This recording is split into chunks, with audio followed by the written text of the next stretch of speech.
mobile division. Today we're looking at the Nexus 4, and we also have the L3-2 and the L5-2 that are going to be launching this quarter as well. Mainly the Nexus is our main focus. If we look at this handset here, we have some absolutely fantastic new features. Firstly, it's using a true HD IPS screen. Now the difference between that and our previous screens is that you get much better clarity. It's actually the resolution of it is 1280 by 768, so it's right up there.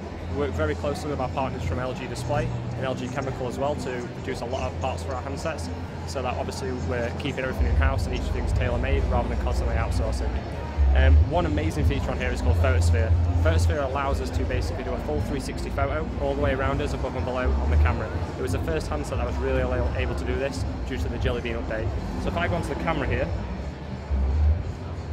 select this icon, if we go to the top one, this is now activated Photosphere.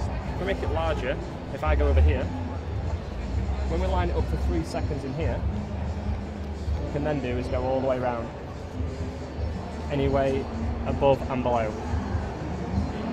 What this allows us to do is then create a full 360 image. Once you've gone all the way around, simply hit this, and it'll stop it and render it, and then what you end up with is something that will hopefully look like this that we found earlier. So if we go onto the gallery, we go back a second.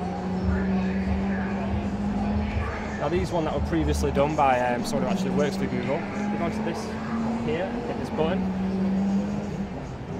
you can see that we can go the entire way around the image. We can go above, we can go around, and do the full thing. Now, the reason why this is available is because this is using 4.2.2 Android. Previous versions or other manufacturers' handsets are not currently able to use this due to it being a pure Nexus product. One of the things that we don't have on here is really any LG features, which is why we're going to now go to the L3 and the L2.